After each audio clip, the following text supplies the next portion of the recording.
I think there's something in my house.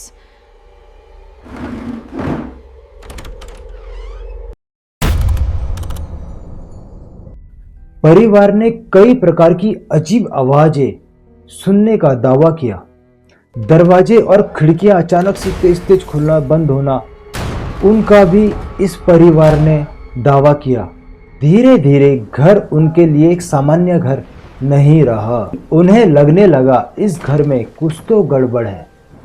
जैसे जैसे दिन बीतते गए, लुट्स परिवार के दावे और भी डरावने होते गए। उनका मानना था कि घर में कुछ ऐसी घटनाएं घटी जिन्हें सामान्य तरीके से समझाना मुश्किल था।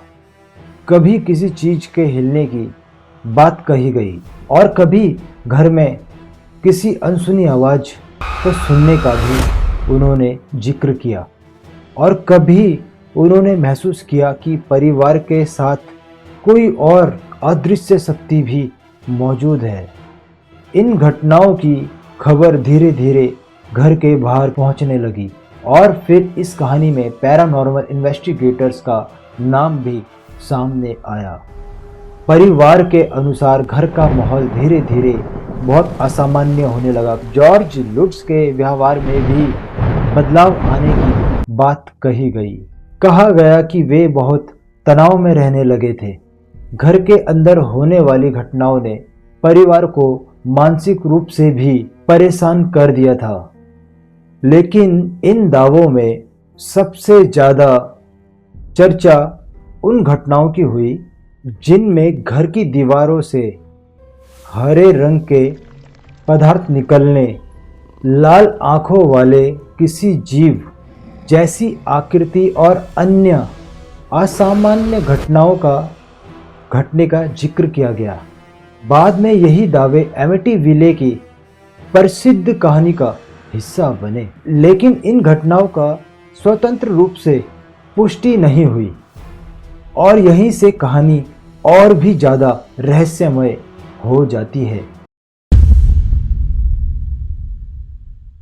लुट्स परिवार के अनुसार घर में परिस्थिति इतनी खराब हो गई कि वे लोग वहां ज़्यादा समय तक नहीं रुक सके और फिर मात्र 28 दिनों में उन्होंने वो घर छोड़ दिया।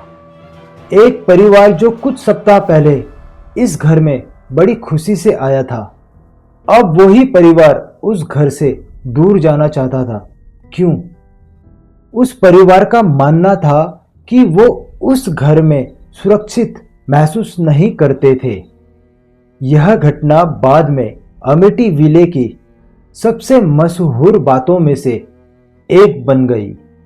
परिवार 28 दिन में घर छोड़कर भाग गया। लेकिन कहानी यहीं खत्म नहीं हुई। लुट्स परिवार के अनुभवों पर लेखक जय एंसन ने एक किताब लिखी, द एमिटीविले हॉरर। 1977 में प्रकाशित इस किताब ने इस कहानी को अमेरिका में पूरी तरीके से प्रसिद्ध कर दिया। लोगों के बीच में सवाल उठने लगे, क्या सच में वह घर हॉन्टेड था? क्या डेफ्यू परिवार की हत्या के बाद वहां किसी आत्मा की मौजूदगी थी? क्या लुट्स परिवार ने वास्तव में पैरानॉर्मल घटनाओं का सामना किया या फिर कहानी कुछ और थी? किताब इतनी मशहूर हो गई कि उसकी लोकप्रियता के कारण एमिटीविले की कहानी फिल्म तक पहुंच गई। 1979 में द एमिटीविले हॉरर नाम की फिल्म रिलीज हुई। इसके बाद वह घर हॉरर संस्कृति का एक प्रसिद्ध प्रतीक बन गया। लेकिन फिल्म ने कहानी को और ज़्यादा डरावना रूप दिया। वास्तविक घटनाओं और फिल्मी कल्पना के बीच की सीमा धीरे धीरे धुंधली होती गई। लोगों के लिए एमिटीविले हाउस का नाम सुनते ही हॉन्टेड हाउस की तस्वीरें सामने आने लगी। लेकिन क्या यह सच था? अब कहानी का सबसे महत्वपूर्ण हिस्सा है, इसे ध्यान से सुनिए। कई लोगों ने लुट्स परिवार के दावों पर सवाल उठाए अमेठी विले के कुछ स्थानीय लोगों ने कहा कि हॉन्टिंग की कहानी भरोसेमंद नहीं थी।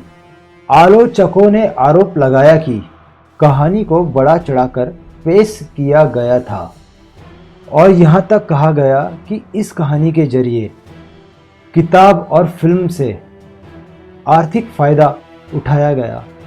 लेकिन जॉर्ज और कैथी अपने अनुभवों पर कायम रहे। उनका मानना था कि जो उन्होंने बताया वो उनके साथ हुआ था। यानी एक तरफ तो थे पैरानॉर्मल के दावे और दूसरी तरफ थे उन दावों पर सवाल उठाने वाले स्थानीय लोग। असली डर क्या था? अगर पैरानॉर्मल घटनाओं को एक तरफ रख दें तो एक सच्चाई ऐसी भी है जिस पर कोई विवाद नहीं है। 1974 में डेफियो परिवार के 6 सदस्यों की हत्या उस घर में हुई थी और उसी घटना ने इस घर को इतिहास का हिस्सा बना दिया। यही असली त्रासदी थी। बाद में इसी घटना के आसपास सुपरनैचुरल कहानी विकसित हुई। आज भी यह तय करना आसान नहीं है कि लुट्स परिवार ने वास्तव में क्या अनुभव किया था और कहानी में कितना हिस्सा बढ़ाया गया। लेकिन इतना जरूर है, अमेठी विले हाउस की कहानी ने दुनिया के सबसे प्रसिद्ध हॉन्टेड हाउस लेजेंड्स में से एक को जन्म दिया। अब मैं आपको जो बताने जा रहा हूँ इस घर का सबसे आखिरी हिस्सा है और जो बहुत ज़रूरी है, तो बने रहो मेरे साथ और जानो आगे क्या हुआ। जब लोग अमेठी विले हाउस की कहानी सुनते हैं तो उनके मन में एक सवाल जरूर आता है, क्या वो घर सच में हॉन्टेड था? शायद और शायद नहीं भी, क्योंकि पैरानॉर्मल घटनाओं के कई दावों की स्वतंत्र पुष्टि नहीं हुई। लेकिन उस घर का जो इतिहास था वो वास्तविक था।